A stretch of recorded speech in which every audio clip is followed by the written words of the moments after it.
Very good morning to everybody, and welcome to this colloquium on India at the Crossroads, Democracy, Growth, and Development.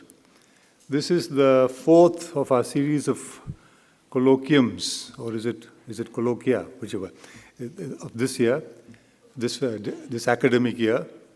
The first was on the issue on science and the importance of science and the need for inculcating science, not only the temper of science, but also into journalism, more space, more visibility for science and journalism.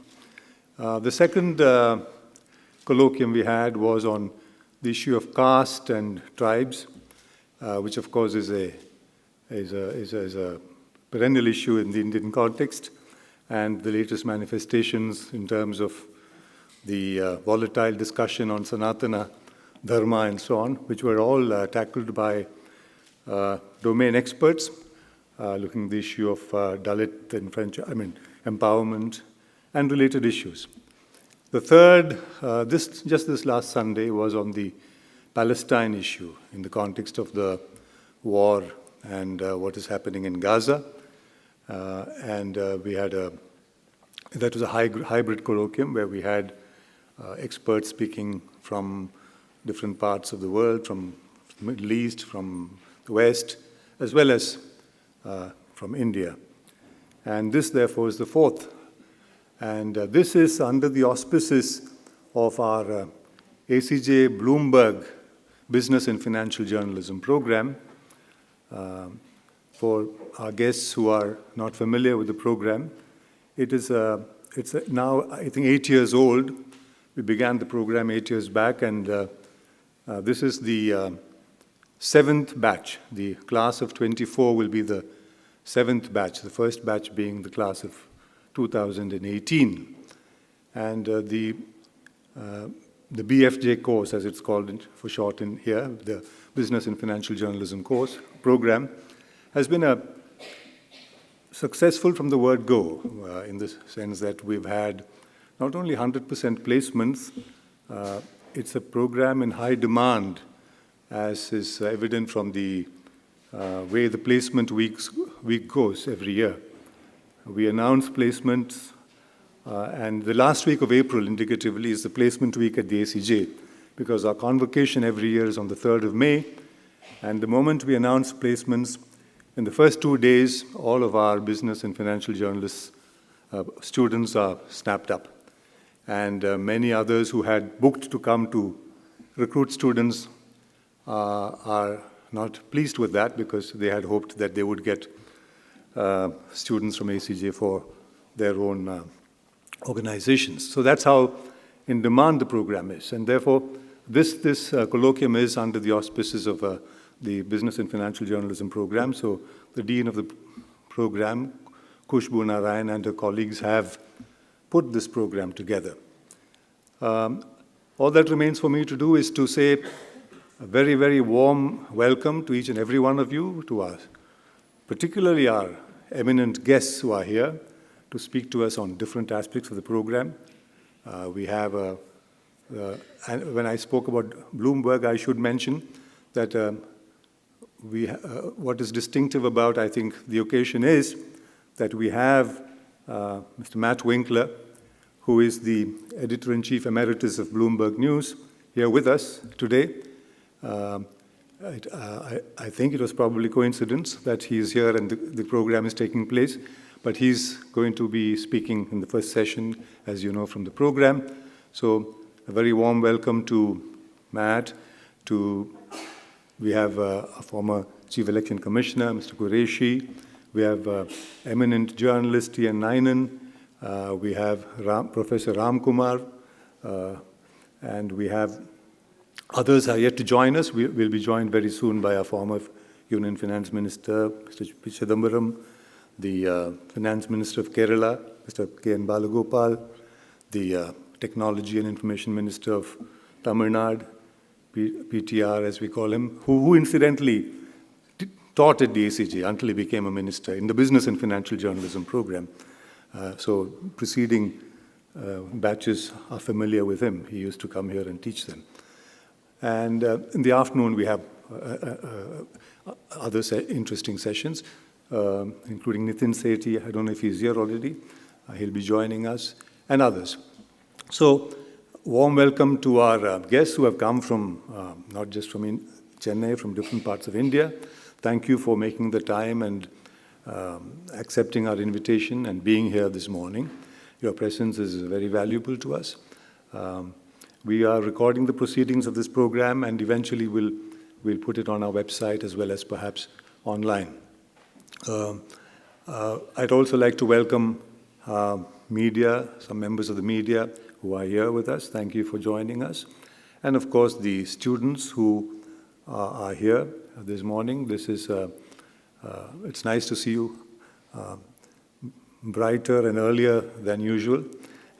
And I'm sure you'll participate in this robustly and make the day-long colloquium a success.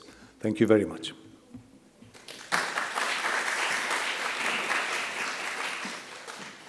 Good morning, everyone. 60 countries and 4 billion people will vote this year, the largest ever in human history, ever since democracy as a form of government originated in Greece some 2,500 years ago. Despite this, 2024 is an acid test for democracy. As a concept, it seems to be under threat. Why is this so? Is democracy a necessary condition for equitable economic growth? Do countries with authoritarian governments see faster economic growth, or does faster economic growth lead to more openness in such countries? With these thoughts, I would like to introduce our first speaker for this session, Mr. Matthew Winkler. He is Editor-in-Chief Emeritus of Bloomberg News, the global news organization of 2,700 he founded with Michael Bloomberg in 1990, when he became its first employee and leader for 25 years. During his quarter century as editor-in-chief, Bloomberg became the only news organization to receive every top award in every form of print, broadcast, and digital media, including the coveted Pulitzer Prize. Mr. Winkler also created the Bloomberg Journalism Diversity Program in 2015, an international partnership with universities conceived to inspire careers in all aspects of economic reporting among students of color. He is a columnist for Bloomberg Opinion. He's also the author of The Bloomberg Way, a guide for reporters and editors. I now request Mr. Matthew Winkler to share his views with us.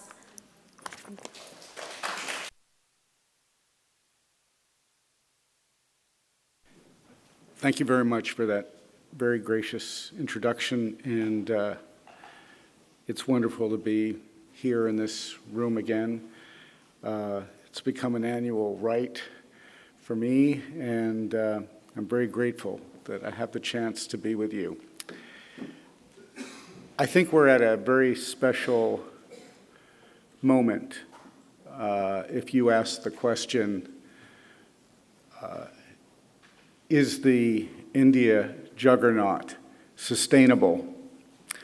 And I think we will get that answer in just a few months when India joins a very important benchmark for international bonds in emerging markets later this year.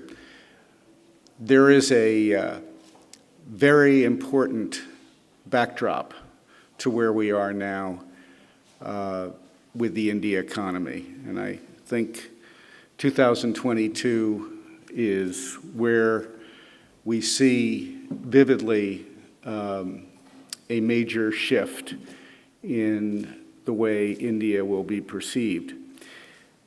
Until 2022, China's gross domestic product, and I should say I'm very grateful to my colleague Xin Pei, who is going to illustrate what I'm saying. You know, we have this credo at Bloomberg, show, don't tell. So It's all well and good for me to tell you all these things, but it's not sufficient, so that's why we're going to try to illustrate what I'm saying with data compiled by Bloomberg. So as I was saying, until June 22, China's gross domestic product, which is the white line on the chart that you see behind me, was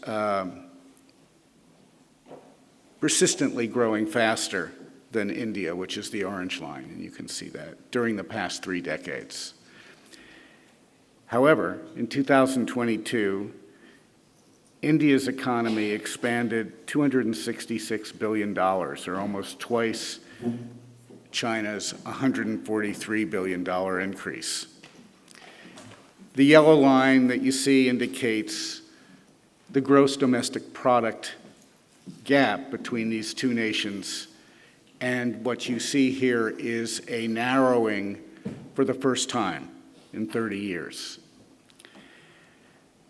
Not only that, according to 40 economists whose forecasts are compiled by Bloomberg, India is now poised to outgrow China for the next 7 consecutive quarters, at least. So not only has India outperformed China in 2022, but obviously India is advancing at such a rapid rate that it is poised to overtake Japan and Germany, the 3rd and 4th largest economies in the world. And some of you may recall, not too long ago, Reserve Bank Governor predicted that India would overtake Japan in 2027.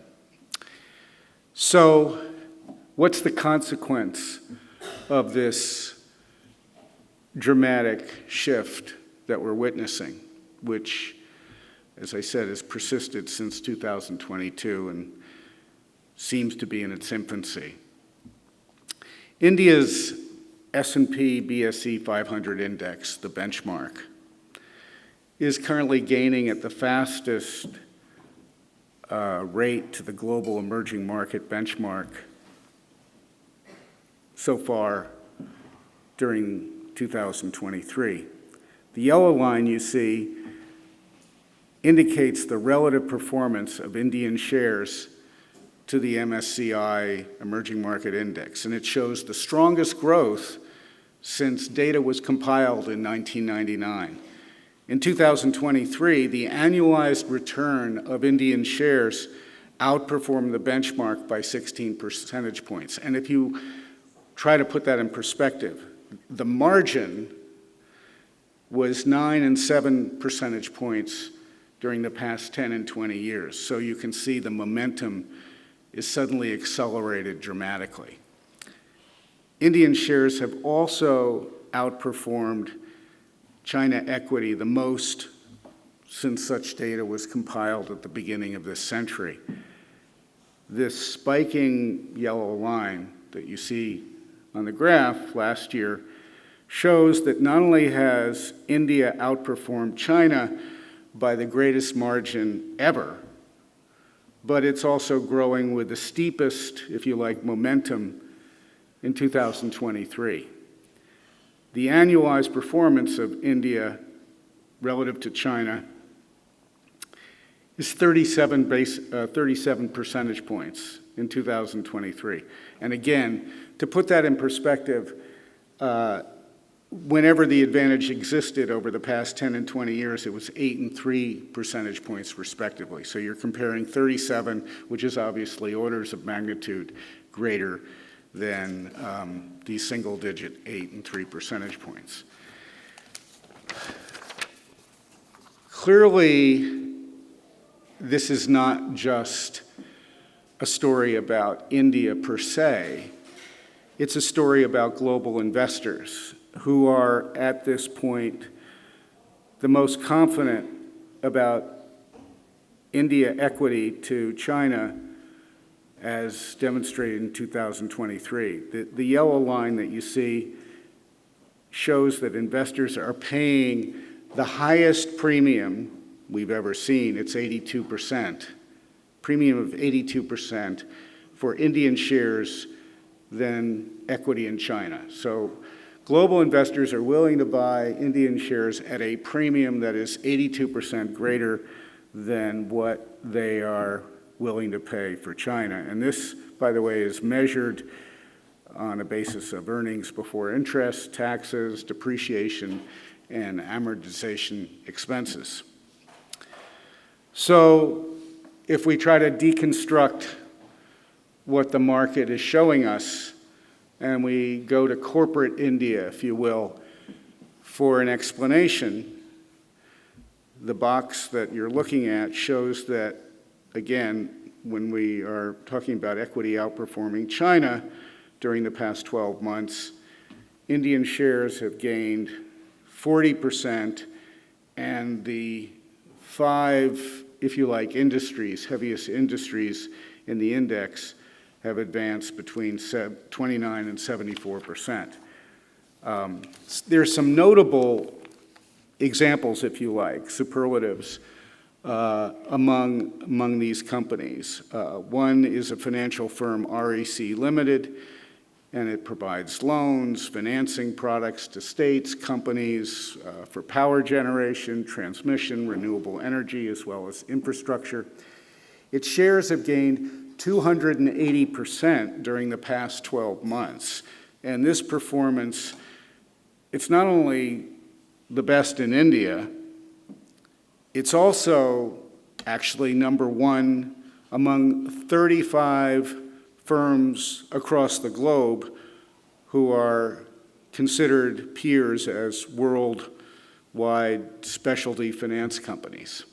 Another company that is similarly outperforming, not just domestically but also internationally, is Keynes Technology India Limited.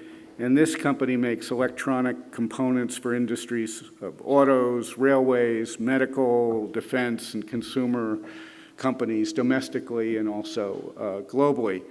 And its shares have appreciated 238% during the past 12 months. And that is, by the way, beating, if you like, 80 major companies around the globe that do similar business. So the equity performance that we're seeing, it's driven by just about every major industry. If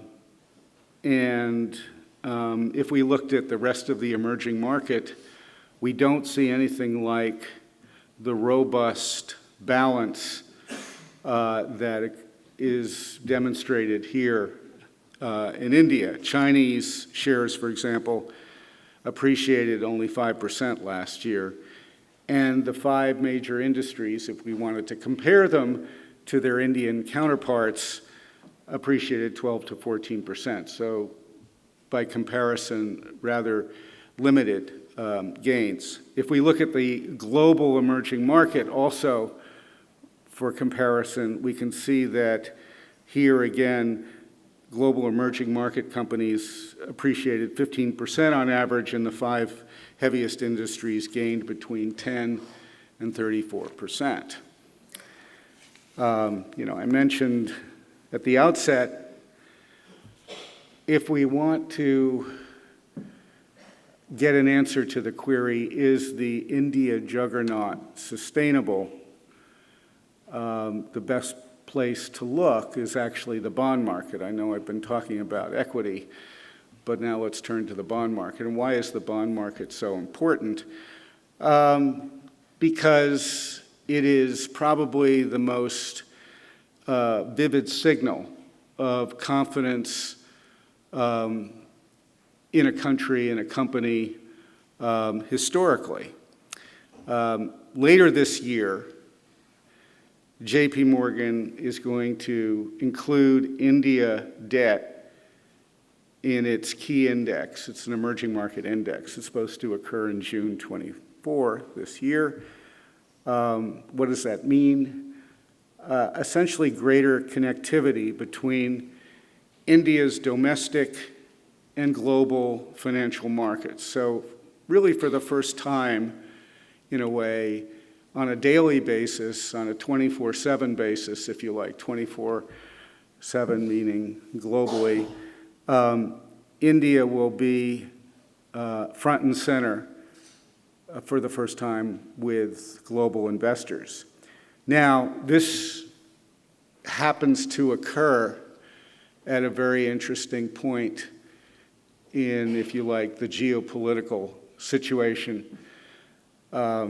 We all know that Russia's invasion of Ukraine has been, to say the least, disruptive. But where it's been particularly disruptive is that Russia is no longer included in this same index. So that is a major change.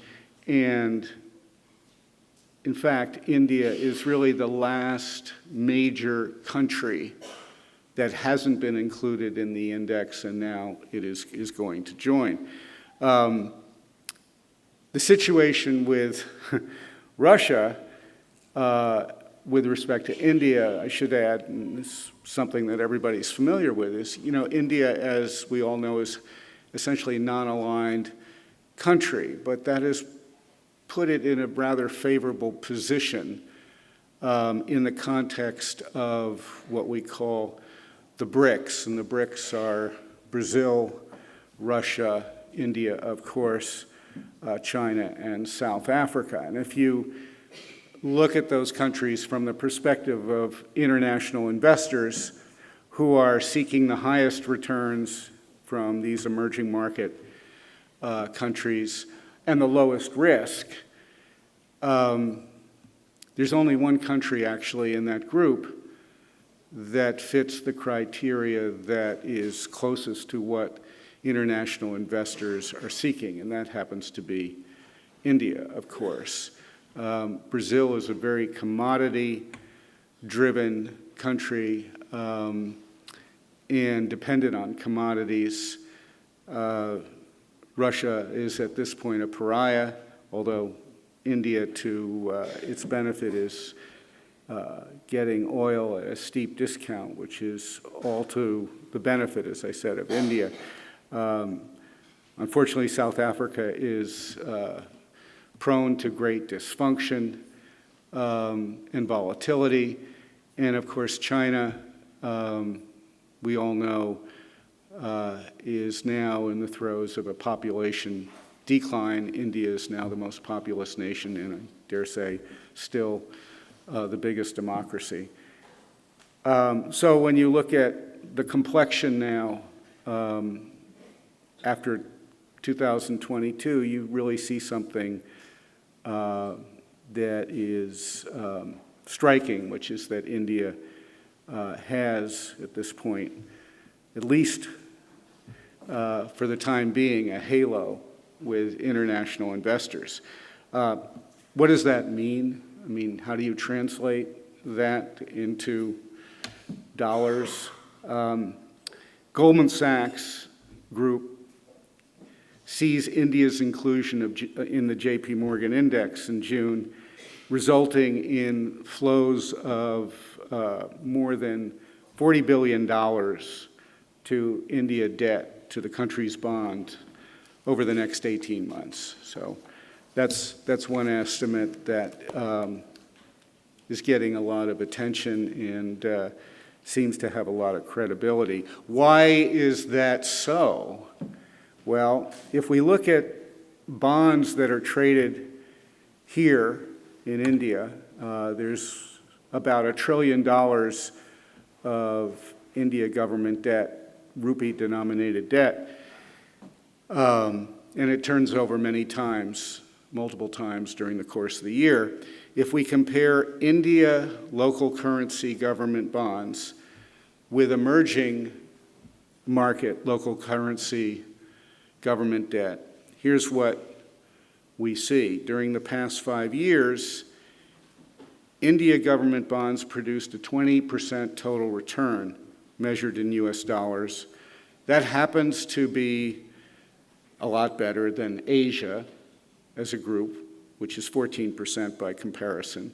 It happens to be a lot better than the group that is Europe, Middle East, and Africa, which actually lost 17% during this period, the past 5 years. And it happens to be a lot better than world government bonds, which appreciated 9% during the same period. If we take it to the present and look at the past year, 1 year, India government debt produced a 7% total return, and it beat all the benchmarks in the world as well, whether we're talking about local government debt in China, Asia, Europe, Middle East, and Africa. So India is outperforming its peers during the past 10 years, 5 years, 2 years, and clearly creating wealth for those who are owning the debt. But there's another side of this, and this is why the bond market is so important in discerning, if you like, whither India. Why?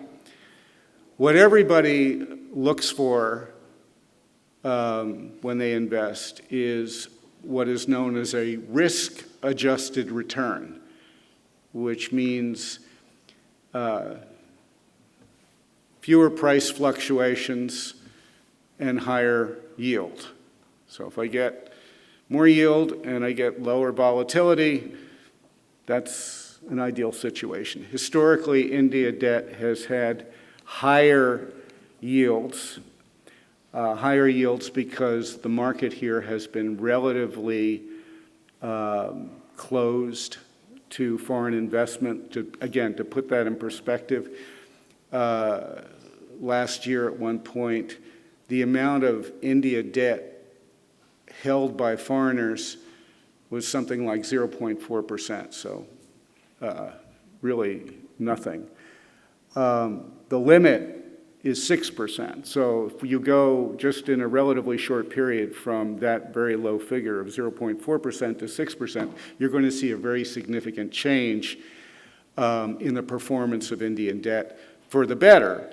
And this measure of risk-adjusted return is already starting to show you that.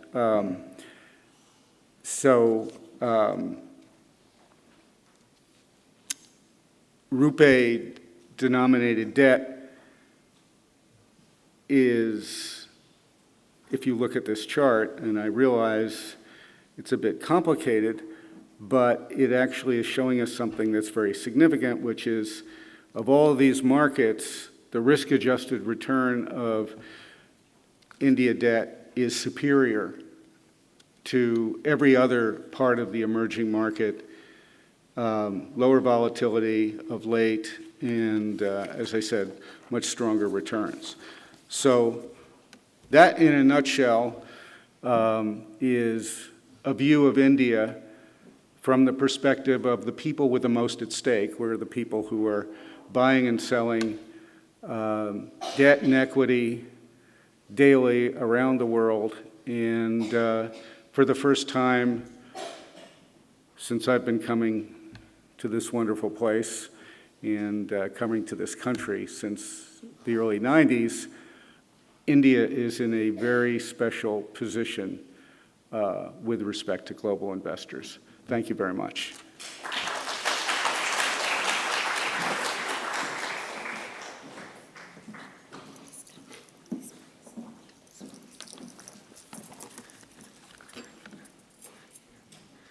Thank you, Mr. Winkler, for the insightful talk. What stood out for me was that global investors are confident about India despite the geopolitical situation. And in the next 18 months, India will see inflows of around $40 billion once it is included in the JP Morgan index. Our next speaker is arguably India's most respected journalist and editor, Mr. T.N. Nainan. Mr. Nainan is the former chairman and director of Business Standard, a leading business daily. He has had a storied career across India Today, The Economic Times, Business World, and finally at Business Standard, where he also served as the publisher before becoming its chairman.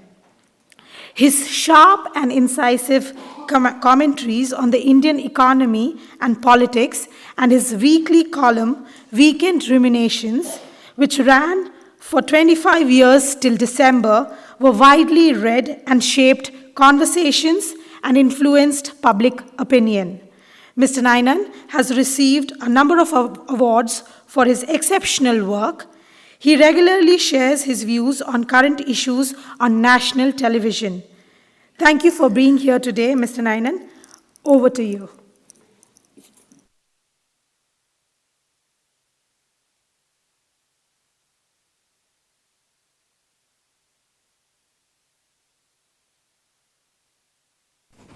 Thank you, Khushbu, for that generous introduction. Morning, everybody.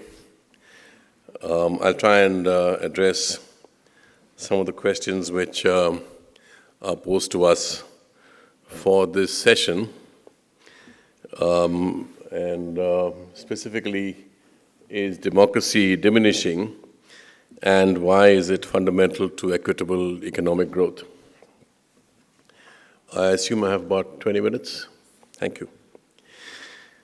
There is, in many countries today, a sense that even established democracies are turning illiberal, even autocratic, and therefore endangered. The second part of what you might call the current zeitgeist is the sense that we need a new economic policy paradigm, one that ensures greater equity. These two are related, of course, but how exactly? And does the subject of the session get the question right? Is it that democracy is fundamental to equitable economic growth? Or could it be the other way around, that growth leads to democracy? About half the world's population will be voting this year in national elections in about 50 countries, including 7 of the most populous ones: India, the United States, Pakistan, Bangladesh, Russia, Mexico, Indonesia, of course. Elections are also due in other important countries like the United Kingdom. This is after elections last year, in the last few months, in the Netherlands and Italy set new directions for Europe. The Richter scale may be agitated even more by the results of some other elections that are now due. In a general sense, the world is now more democratic than in most past periods. And if you take the long view, there have been three waves of democracy which the world has seen so far. The first wave began in the 19th century, when today's leading democracies, mostly the wealthy countries, began partially democratizing, followed later that century by the major countries of Latin America. The second wave began after World War II, with countries emerging from colonial rule and beginning self-rule as democracies most of the time. And the third wave, as it was called, followed the fall of the Berlin Wall in 1989 and the collapse of the Soviet Union. All three waves had something to do with the birth of nation-states. And this is a thought that we should dwell on for a moment, because it's the collapse of empires that led to these democracies. The problem is that nationalism, which comes with nation-states, can cut both ways, and liberal democracies with their institutional bulwarks are not built in a day. So all too often, it's been 2 steps forward and then 1 step back, sometimes 2 or 3 steps back. Each generation has to fight its battles for meaningful democratic rule, and it is obvious that it is our turn now. The ideological challenge to a liberal democracy, and there is one, follows from the proposition that there are no universal values that all democracies must cherish, that the centrality of individual rights and the rights of man, as it was called, were a product of the Western Enlightenment, And that does not automatically make them universal, although the United Nations did adopt a Universal Declaration of Human Rights 70 years ago. The alternative proposition, which has gained some currency, is that each country has its own history and heritage or cultural uniqueness, and that's important to protect, and this must get recognition in an appropriate political system. Even in the mature democracies, the discontent is only a variation of this cultural theme, for it is anti-immigrant sentiment that is at the root of the political challenges now facing both Europe and the US, as it was with Brexit. Nativism, therefore, is the new nationalism, and has caught on. In a sense, all of it is identity politics. This plays very naturally to the strength of demagogues.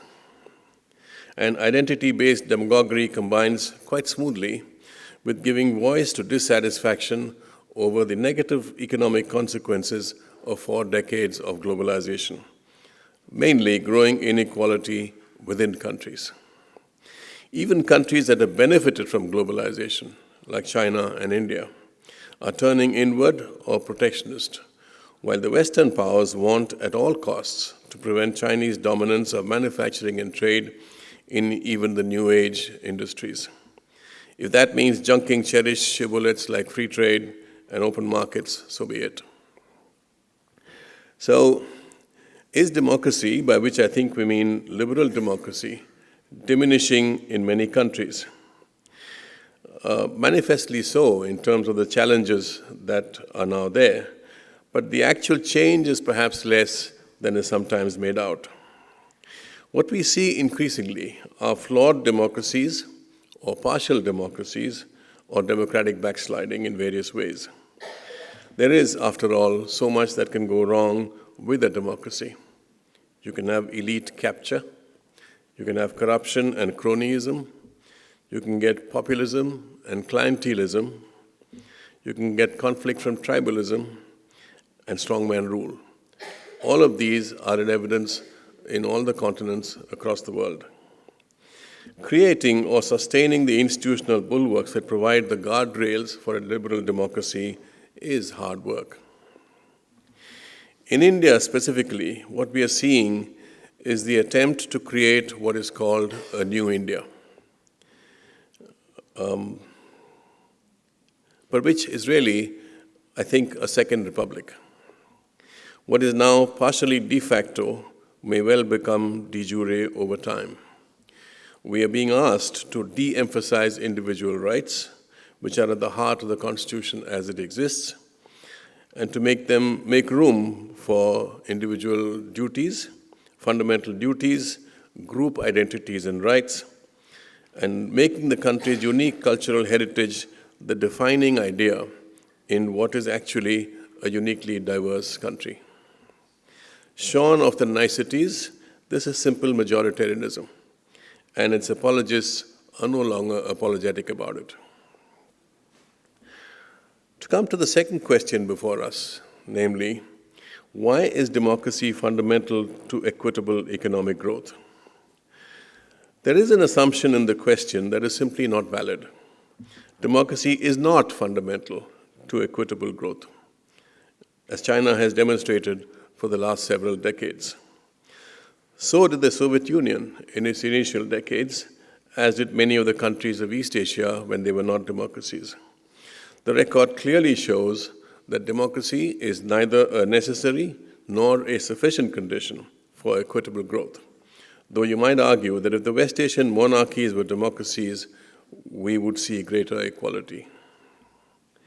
The standard political theory actually reverses the cause and effect implied in our question, to argue that it is economic growth and development that lead to democratization, not the other way around. Once again, the standard examples are from Europe and East Asia. The American sociologist and political scientist Seymour Lipset put forward the reason for this sequence, that democracy flowed from economic growth because of the growing importance of the middle class. The more well-to-do a nation, Lipset argued, the more its chances of sustaining democracy. The Lipset thesis lay behind the American belief that China would become democratic as it turned wealthy. As we can see, that has not happened. Meanwhile, many democracies are not able to deliver growth at all, as Argentina has shown.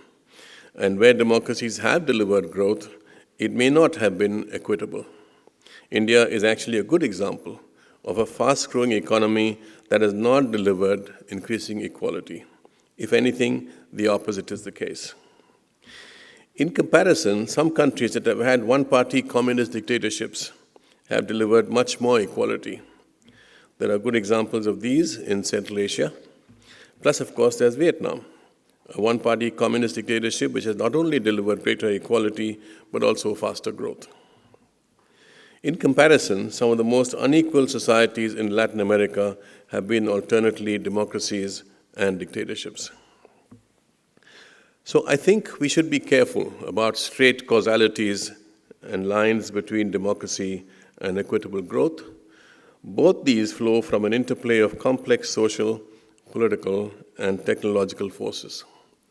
For instance, Amartya Sen argued in a well-known article which he wrote in 1982 for the New York Review of Books that Buddhist societies of East Asia and also South Asia, like Sri Lanka, have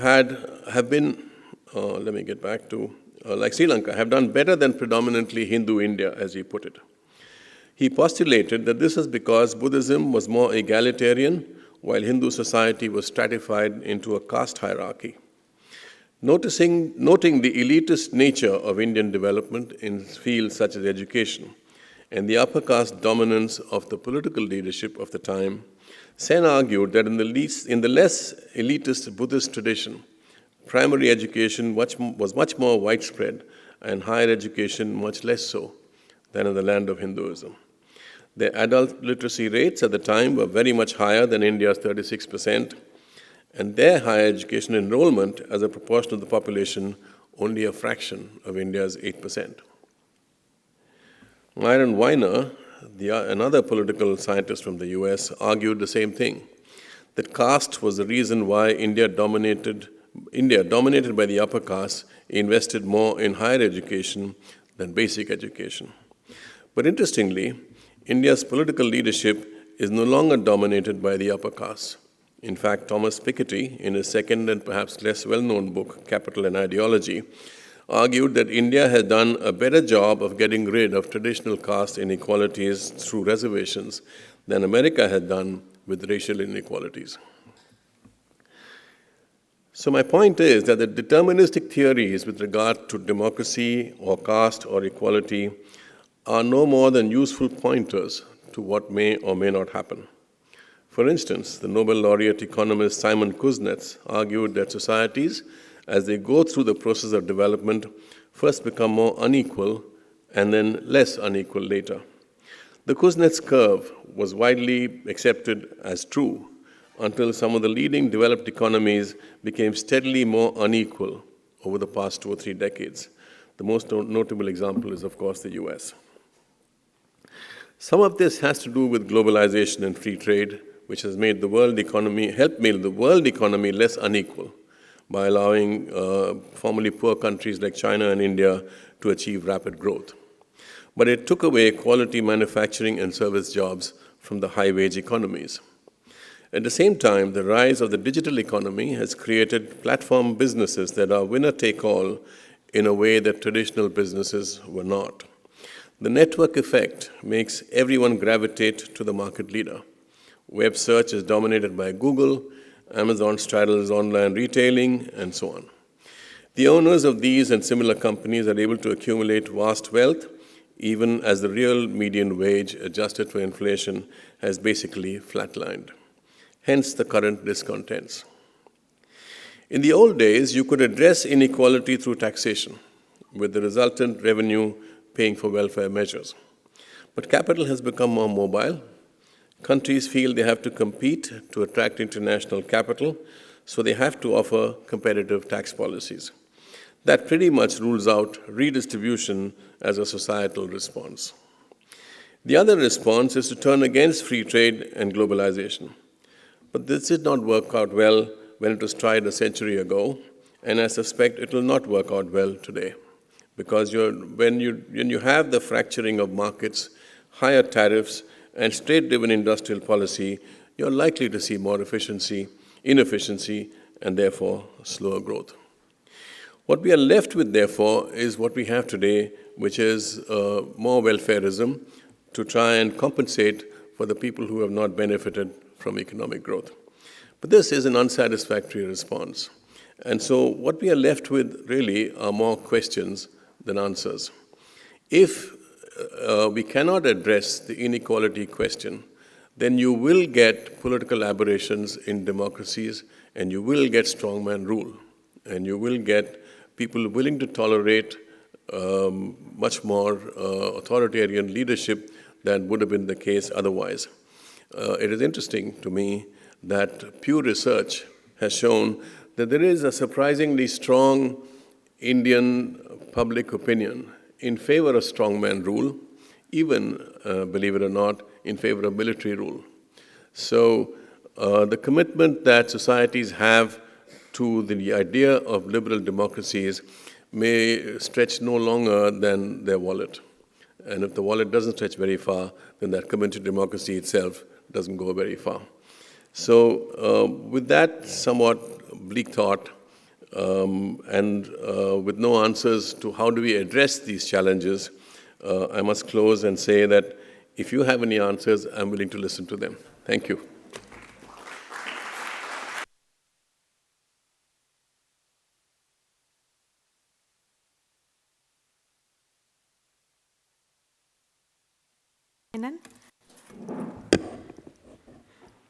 For that, inspiring talk. And of course, as you said, we don't have answers to everything.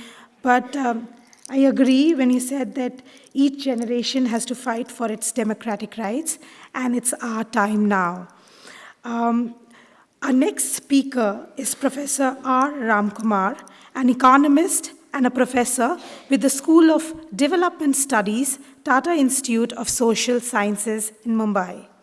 Trained as an undergraduate and postgraduate in agricultural science, he received his PhD in quantitative economics from the Indian Statistical Institute in Kolkata. He also serves as an expert member in the Kerala State Planning Board. Previously, he was the NABARD Chair Professor at TIS, as well as the Dean of the School of Development Studies. Professor Ramakumar's work has largely been on Indian economy, agrarian studies, and agricultural economics with special focus on rural banking and agricultural research. His most recent book is Distress in the Fields, Indian Agriculture After Liberalization. Thank you for joining us, Professor Ramakumar. Over to you.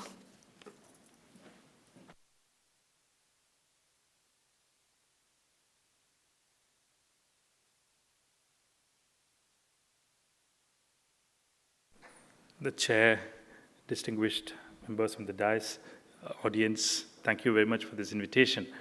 When I was given this topic by Khushbu, I was a little worried that it's a vast and complex territory that I'm not sure anyone would be able to do justice to it in a very short time.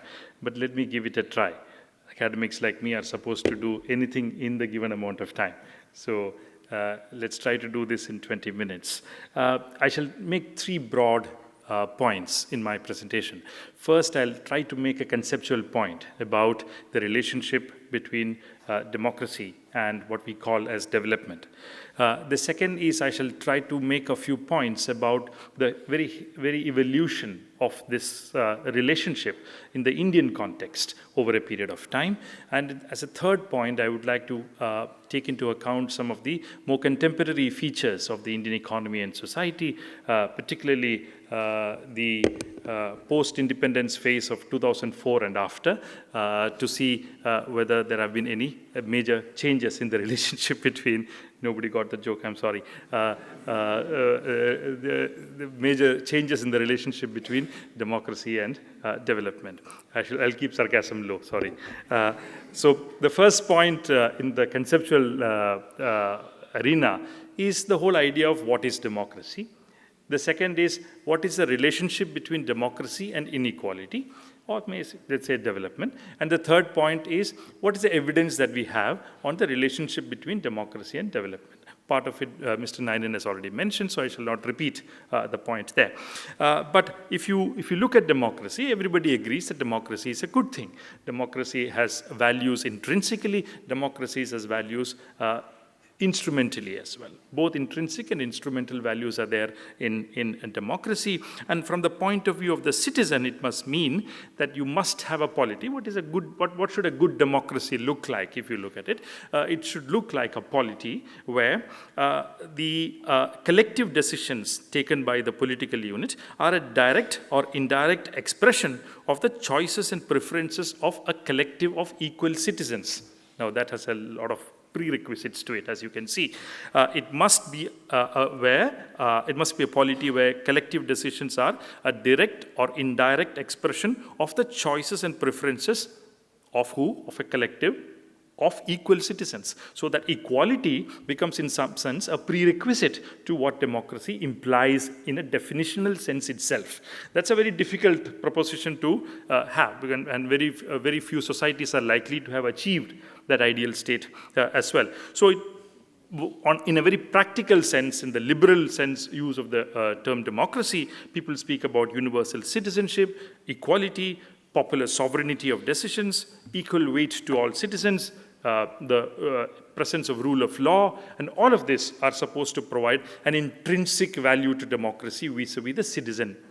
Now, there are also political institutions on the other side, which are part of this. There's an assemblage of institutions in the press, the judiciary, the bureaucracy, etc., who are all supposed to supplement what it is meant by democracy, supplement the electoral process, supplement the governance process, and so on, who are also part of democracy. So you essentially need a free press, a freely functioning judiciary, and so on, a non-corrupt and efficient bureaucracy, and so on, to add value in an instrumental sense to what democracy essentially implies.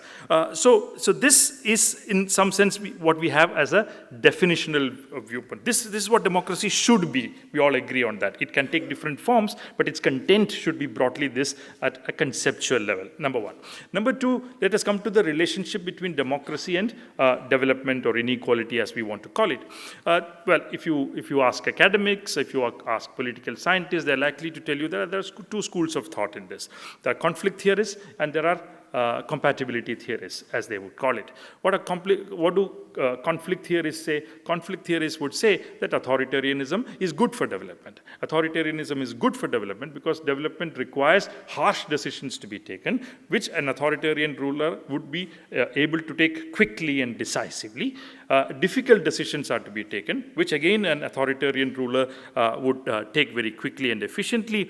An authoritarian ruler would typically discourage consumption and encourage savings in an economic sense, which would mean that there's a larger amount of capital available for investment. And all this are benefits of democracy, which is more regulated, depending on how you actually obtain it in real sense. But compatibility theorists don't agree with this. Compatibility theorists would tell you that democracy should also necessarily mean a wider distribution of the benefits of economic growth. That would mean that you need a very different institutional structure in democracy to deliver not just growth, but also the delivery of its benefits to the people. Trickle down doesn't work. So you need a mechanism whereby the benefits are delivered to people. An authoritarian ruler can encourage typically cronyism. An authoritarian ruler can encourage rent-seeking. It can be corrupt but not questioned. It can promote a coterie around the ruler, which will stymie the very spirit of democracy. And all these mean that it is intrinsically good to have democracy and a certain set of democratic institutions in place, which would, this is a theoretical or conceptual argument, which typically would hold good for economic development and growth. That's where the conceptual argument essentially lies. But let's come to the third point. What is the evidence on this?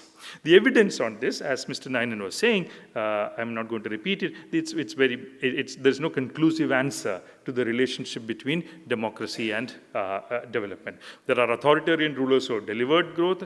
There are highly democratic governments which have been a disaster, which have been corrupt, which have been which have produced highly unequal outcomes. At the same time, there are democratic governments which have produced excellent outcomes also, and there are authoritarian governments which have produced disastrous outcomes also. So you have a mix of all this, but the fact remains that if you look at all forms of statistical associations, there is a tilting of the balance in favor of what we call as a compatibility theory, in the sense that democracy is essentially good ultimately, because it is not just the outcome, which is growth or inequality that we are looking at, which is an instrumental benefit of democracy. But if you look at democracy as something having an intrinsic value itself, even if democracy does not produce growth or development, it is supposed to be good.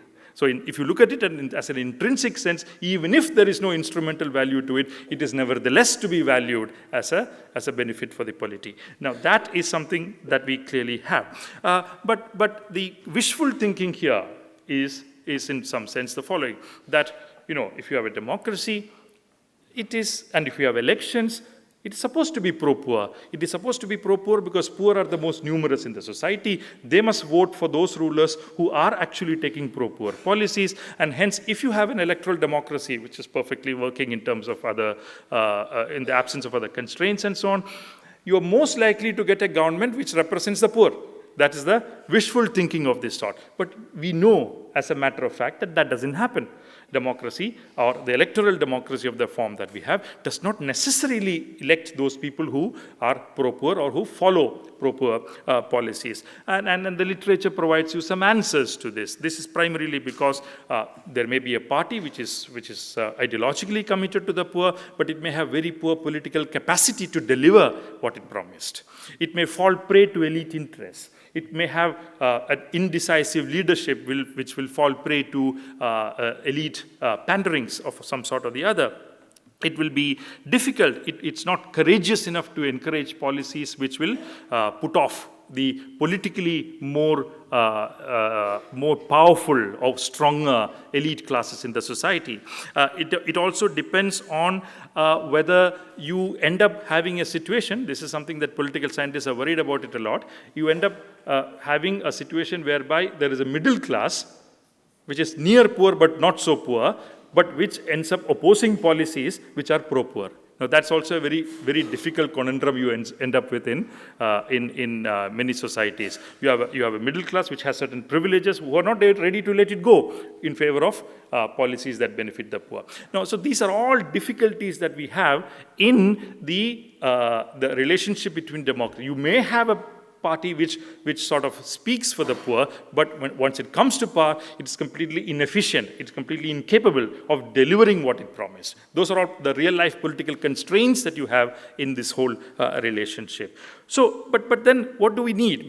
That doesn't take away from the fact that we need an effective, politically competent demand for a pro-poor strategy in a democracy. There's no doubt about it. Everybody would agree to that. And which is supported by an effective and administratively competent party committed to its interests and goals. That's something that you must have. Without this, you cannot, because you simply should not talk about it. You must actually capture political power, create an alternative agenda, and you must have a party organization, a political organization, which is competent, efficient, and courageous, and enough to deliver those promises for the people. These are necessities that we have, but that's very purely on the conceptual realm. Let me come to the second point that I wanted to speak about, which is India and the nature of this debate in the Indian context. I'll keep my arguments short, but there are two types of arguments. If you look at 1940s and 50s onwards, the literature on Indian political science and political economy, you have a very renowned political scientist, Francine Frankel, who produced a 600-page book on Indian political economy in the 1960s. She argued that, look, India is a large largely poor country. The poverty is largely rural in nature, and hence land reform is supposed to be the most efficient and important step required to redistribute assets in favor of the poor, tackle inequality, and increase economic growth, because everybody having land, which also is also a booster to aggregate demand in the economy, which means that there will be a broad-based growth in the economy as a result. So what you need essentially is broad-based organization of the poor, broad-based or political organization of the poor, which will make this demand and ensure that the party which supports this demand will come to power and implement it. Now, this was Francis Frankel's primary argument. But there's another political scientist, equally committed political scientist to the cause of the poor, Atul Kohli. Atul Kohli disagreed with Francis Frankel, and he said Francis Frankel got the causality wrong, because Francis Frankel essentially says that there has not been a pro-poor mobilization of the poor, and you must have it in order to deliver goods for the poor. But he says it will never happen in India, because India has a certain hierarchical social structure which inhibits or which sort of constantly stymies the possibilities of such pro-poor mobilization.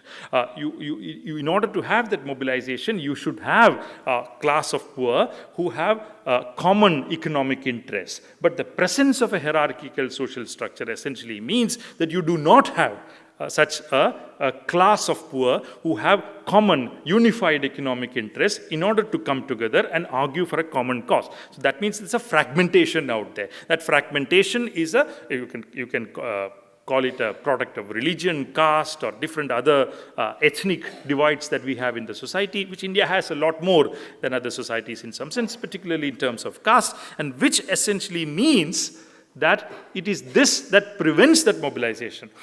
And what would it need to change this? You need a broader socioeconomic transformation to change this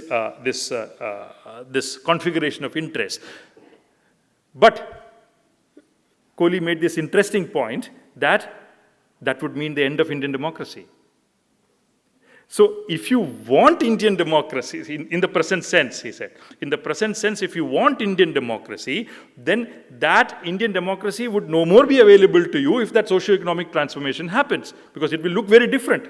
And if it must look very different, then there must be a change which must have some sort of acceptability in the society. And who will build that acceptability? Who will build that consensus for that broader socioeconomic transformation? So there's a conundrum which Kohli leaves you with, which is that you have a social structure which prevents mobilization, and that social structure has to change. But if that very social structure, which is not changing, is the very basis of the democracy that you have. The very basis of the democracy that you have is that inequality, is that social stratification. When that breaks down, the democracy, as you know it now, will not exist. It will look very different. Now, is that who is ready for it? Who will bell the cat? Now, that is a question that Kohli essentially leaves you with. But this debate, which proceeded from the 1950s through the 1970s, 80s, was about what the state would do, right? What the state would do remained a redundant question when the 1990s came. When the 1990s came, you had liberalization, the withdrawal of the state from the activities that concern the ending of rural poverty and so on. The argument was raised that the market will take over and ensure that there is growth, there is employment generation, and a consequent reduction of poverty and inequality as well as a consequence of it. So this became a new argument. So this, the debate entered a completely new realm by the 1990s when the market took over.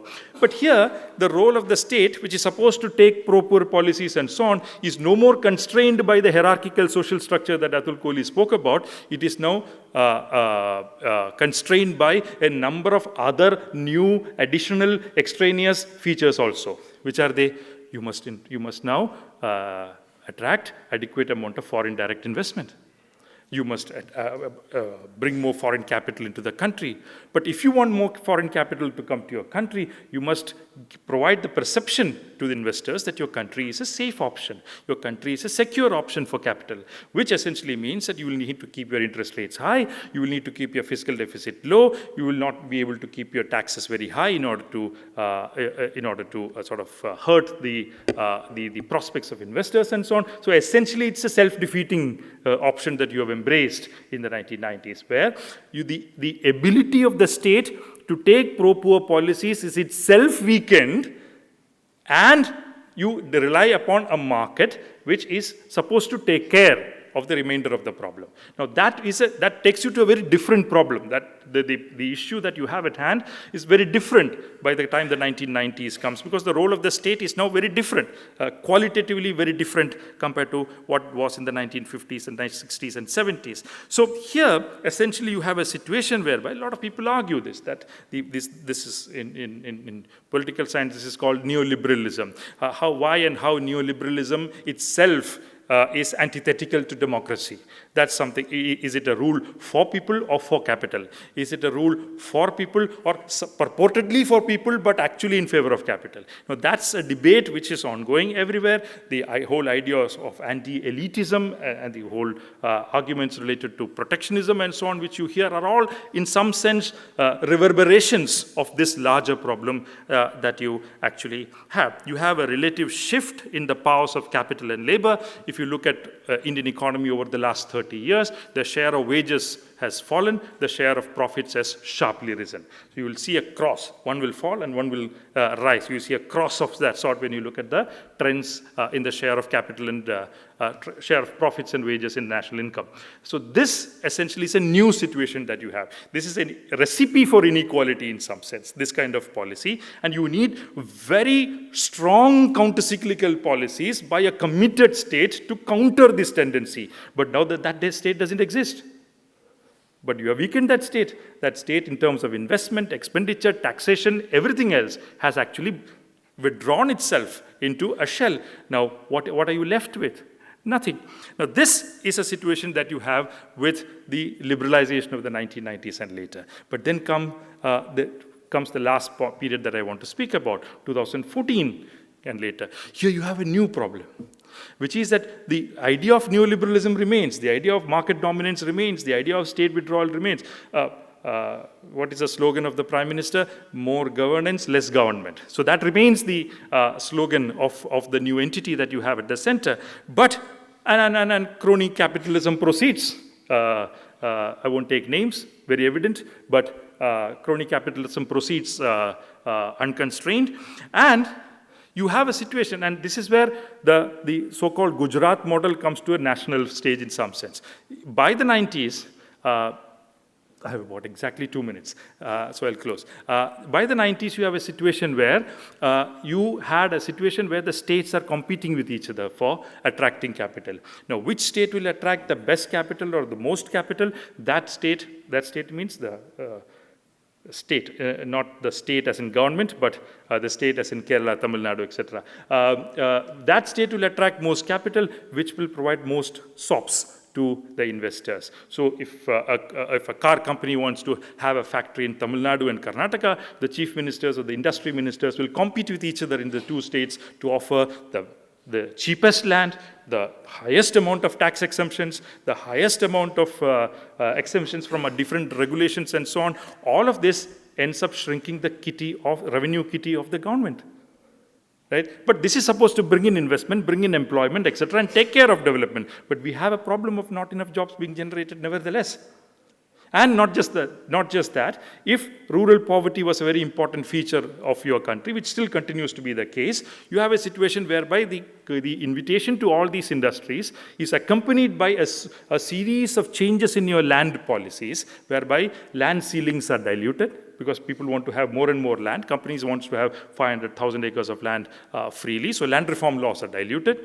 You have the conversion laws from agricultural land to non-agricultural land diluted. Earlier, you had a law whereby only agriculturists could purchase agricultural land or rural land. Now everybody can purchase rural land. Most states have changed their laws in this. As a result, you do not have any more the land reform laws of the type that you had in the 1950s. All of them have been debilitated and diluted significantly, which means that there is not even on paper something that you have which will take care of the interests of the poor.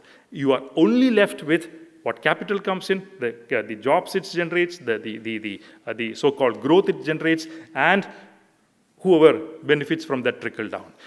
The last point is this very government that you have also has an ideological feature which is different from other governments. I'm not going to get into the details of it, the very ideology of what development should look like or what the nation state should look like essentially takes a new form, has taken a new form. The ideology is essentially anti-Dalit.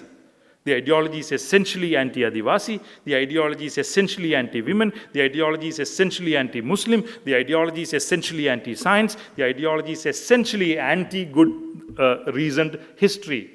Right? You also have the fallback on populism. Right?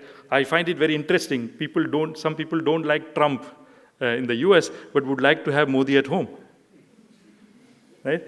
What is this moral compass from which you argue that Trump is bad, but Modi is good?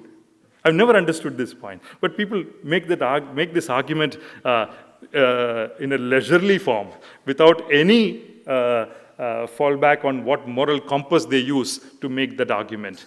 So this means that you have a certain variety of right-wing populism which is marking your governance at the center today. This is supposedly anti-elite, but very crony.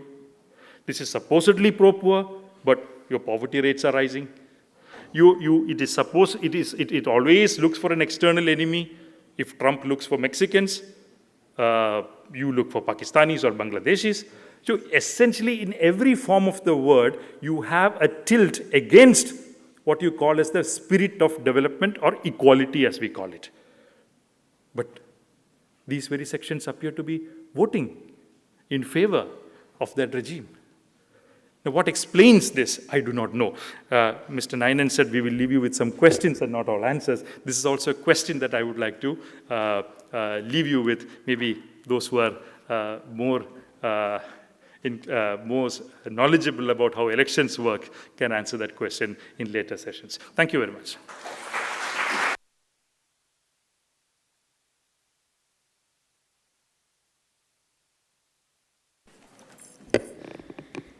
Thank you, Professor Ramakumar. It was great to understand how state has weakened its ability to come up with pro-poor policy in order to attract foreign investment or foreign capital. Now that we have heard from our eminent speakers, I'm sure that all of you will have a lot of questions to ask to them. So we will open the session for question and answers. Please identify yourself and also specify to which speaker you would like to address your question to.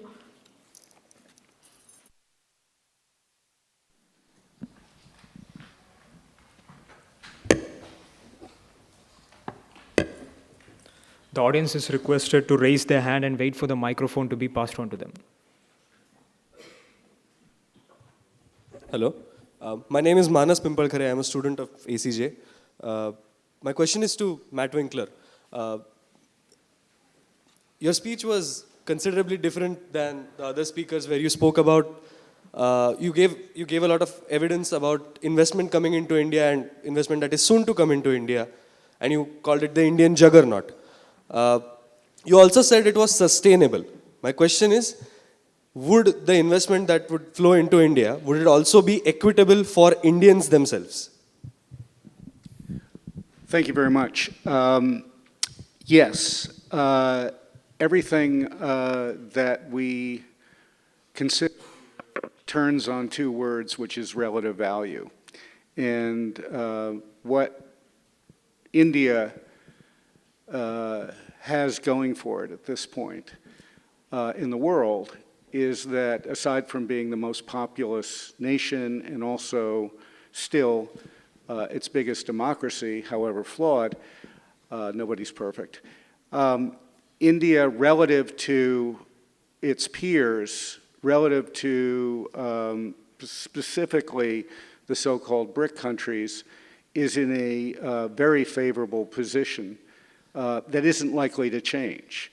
So whatever the imperfections are, and they've been identified numerous times this morning in this place. The bigger point that I think is obscured, because my colleagues say there are all these questions that have yet to be answered. Well, here are some answers that we know about. Money is always looking for opportunity, all right? And money turns on, again, on relative value. And money seeks a low price to get a high return. India presents exactly that equation to global investors. And that's why, actually, there's a rising tide that does lift all boats, because if global money comes to India the way it went to China in the first 20 years of this century, India is going to benefit. Now, there are obvious examples of what you would call, and we would call, crony capitalism. But you yourselves in the class yesterday saw that crony capitalism doesn't work, okay? You saw that. And what you also saw is there are examples of dynamic, if you will, companies that are performing here very well. And those are examples of capitalism at its best, and capitalism at its best thrives in a democracy. Let me just take a step back here also about, what's missing here. I think one of the failures, and we haven't said it, sort of like the elephant in the room, is the failure of the press. In the past 3 years in the United States, the unemployment rate has fallen to a level month over month that hasn't been as low since I was 10 years old, okay? And I think my hair gives you some idea of how long ago that was, okay? The uninsured rate is at a record low. The poverty rate is at a record low. This is all in the past 3 years. Wealth among families in America across all income groups has appreciated in the past 3 years. Now, you've heard none of this from your broadcast news, your digital news, your social media, your print news, but it's there. So a very wonderful development in democracy has happened in the past 3 years, and it hasn't even been reported or shared because of our preoccupation with perception and polls. The press spends far too much time on perception and not enough time on what Orwell used to say: to see what is in front of one's nose requires a constant struggle, okay? And this is right in front of our nose. So coming back to India, if India becomes, as it is right now, more attractive relative to other emerging market countries, and there's every reason why it should, because as I said, it's going to provide the most opportunity for global investors, then actually the cost of all of that for Indians goes down, not up. In other words, you get rising bond prices, lower yields. That's how the bond market works. So if more money comes into the Indian bond market, you have lower volatility, lower risk-adjusted returns, and it feeds on itself. Now, it's an imperfect world, okay, but this is happening already, okay?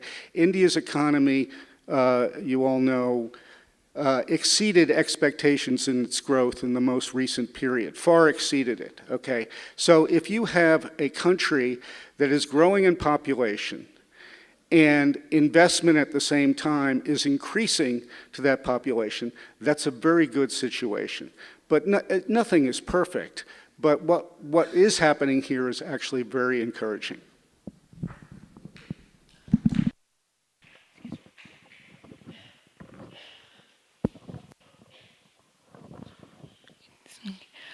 My question is to Professor Ramkumar, sir. Good morning, sir. My name is Roshan Zaheen, and I'm a student of ACJ. So, sir, when you spoke about democracy and development, the whole relationship, and you spoke about certain authority sitting on the pedestal and being decisive in taking those decisions for the people. And on the other hand, like the very fact that there is fragmentation, there is hierarchy, means the society is not equal by nature. So there is a whole sort of vicious cycle of power play and the oppressed people who are by default in a situation to abide by the government and the rules. So according to you, sir, don't you think there should be like a silver lining amidst this whole power play where there's no balance? Because otherwise this whole game of being under the government, under the people who are running the whole nation, and they are authoritative, and people will be in a situation, like they will be bound to be in a situation where they have to abide by those rules. So if you could just throw some light on that. Thank you. Yeah, thank you. I wish I knew the answer to that question. You spoke about a certain view of authoritarianism and a certain fragmentation on the other side. And I completely agree with you that they feed on each other. The authoritarianism survives because it would like that fragmentation to remain. And that fragmentation remains because the authoritarianism would, the policies of authoritarianism would like to promote the presence of that. So authoritarianism dislikes any unified resistance to it. And any fragmentation is welcome to authoritarianism as a consequence. But the point here I was worrying about is that if you have that fragmentation and you need some kind of united economic interest of the poor to be represented in some form for a growth of democracy in the true sense of the term, what would be required? On the other hand, what you see is that the same authoritarian regime is able to source adequate number of votes in elections from the very same sections, which are of course fragmented, but which are ideologically, ideally speaking, should not be inclined to the ideology of the authoritarian. So what explains this difficulty in explaining the voting patterns or behaviors of certain sets of people? Now, some people would say there are some government schemes and programs which are benefiting them, and hence you have a Labharti Varg, as you call it, and hence you actually have a constituency of welfare in different areas. But I am not a great believer in that theory or in that argument. I do not think that you have a welfare architecture of the central government, which is as drastic as it is usually spoken about, to create that kind of a beneficiary class, as you would call it. Government expenditures on different social security schemes and all have not risen much. I think there will be a discussion in the next section. There's a lot of money supposed to go to the states, which the center keeps to itself and plays around with that money using different nice terminologies and so on. You have a situation whereby the center gives 20 rupees, states spend 80 rupees to build a house, but the center insists that the Prime Minister's photo should be there because he paid 20 rupees and not anything else, even though they paid 80 rupees. So this labeling controversy that you are seeing in schemes, these are all different ways in which a certain perception is being created, a certain narrative is being created, whereby political decisions are being, voting patterns or voting behaviors are swayed in one way or the other, right? And that's not, I don't know, I mean, I'm not here to judge whether it's good or bad for democracy. That is democracy that we have. But the point is, if you want to have a democracy of the type that I tried to outline, which truly, genuinely reflects the choices and preferences of people who are to begin with equal in some form, then this is not compatible with that state that I outlined. I can only say that much at this point of time. Thanks. Good morning, everyone. My name is Riya. I'm from the BFJ course. My question is for Professor Ramkumar. So, sir, when you spoke about the role of state as constrained because of foreign capital, and that's why the state is not able to take pro-poor policies, is there a way in which both of this can go hand in hand, like a pro-poor policy which is sustainable and which would lead to more capital, foreign capital inflow? What I'm trying to say is, look at, for example, the work of Thomas Piketty, right? Piketty's work essentially shows that inequalities have historically been lower in the continental European part compared to the Anglo-Saxon world. So there are two types of capitalisms that he puts out. There's an Anglo-Saxon form of capitalism where inequalities are very high and are growing, and there's a continental European form of capitalism where inequalities are kept in check. They are growing, but at a much lower rate, so to say. Now, he explains it through the presence of what he calls as a social state, Right? What is a social state which essentially taxes people and creates a social security net? It has inheritance tax, it has wealth tax, etc., which allows it to build a kitty and which uses it for the people. But on the Anglo-Saxon part of the world, in the Anglo-Saxon part of the world, you do not have this social state. As a result, you have more than 50% of the blacks in America have no health insurance, for example. Right? That's a different type of outcome that you have there as a result of the absence of the social state. Now, that's a global debate that Piketty is having. Now, you come to India, the question here is that if you want that kind of a social state, which is universally seen as associated with better well-beings of people, then you need revenues for the state. How does the state get revenues? There are only two ways of the government having revenues to spend in education, health, nutrition, etc. One is revenue through taxes. The second is you borrow. Right? Now, let's take the first option, taxation. You have been reducing your corporate taxes in this country, which is partly giving rise to the good-looking graphs that were presented here. But essentially, you have a reduction of corporate tax incomes per year to the tune of rupees 2 lakh crore to the government of India as a result. The revenue foregone because of those corporate tax cuts is about rupees 2 lakh crore, which is 4 times the budget of the Mahatma Gandhi Rural Employment Guarantee Program on an annual basis, right? So you have a situation whereby you're not ready to tax your rich and enlarge your kitty. So that option is out, or let's say limited. Okay, when economic activity grows, you have more GST, etc., you might get some income. I'm not denying that. But on the other hand, borrowing is the only other option. What is the debt GDP ratio of France today? 115%. What is the debt GDP ratio of China? If you add the debt of local governments, 141%. What is the debt GDP ratio in India? Combined, center and states, 81%. Maybe the updated figures are a little different, but around 80%. Out of that, 60% is the center, and the remaining is of the state. Now, the point here is that you basically, through a set of policies which privilege low debt GDP ratio, a set of policies which privilege a fiscal deficit being kept at 3% of the GDP, which has absolutely zero scientific basis anywhere in the literature. Why can't it be 2.5? Why can't it be 3.5? Why can't it be 4? Why 3? Did you run some general equilibrium exercise whereby you got that 3 as some sacrosanct figure? Nothing. It's just as arbitrary as it could be. So you have an argument which is saying states or governments cannot borrow beyond 3% of the GDP and have it as fiscal deficit, which essentially ties the hands of governments in terms of borrowing also. So both sources of revenue for the government, taxes and borrowings, are constrained as a result. Or you should be an African country to have a third option, foreign aid. There's a third option, right? This is why I say that both this form of policy, which essentially privileges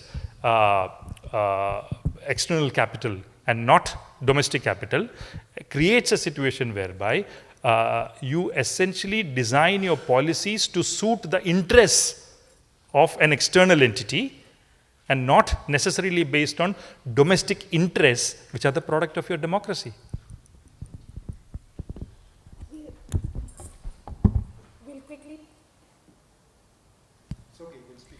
We'll quickly take one last question. Mr. Qureshi. My name is Deswai Qureshi, former Chief Election Commissioner of India. My question is to Professor Ram Kumar. You made a very interesting statement that authoritarianism and fragmentation thrive on each other. But my experience is different. When we are talking of one nation, one election, one nation, one political party, one nation, one leader, one food, one everything. So this goes against fragmentation and pluralism. So this authoritarianism does not thrive on pluralism and fragmentation. But whatever you just mentioned as signs of or one nation, one this, and so on, are essentially what I call authoritarianism. Yes, it is. Yeah, and it thrives on the presence of it thrives in the absence of a unified resistance to that authoritarianism, and that unified resistance, the potential or possibilities of that unified resistance is stymied by the social fragmentation. That's the point I was trying to make.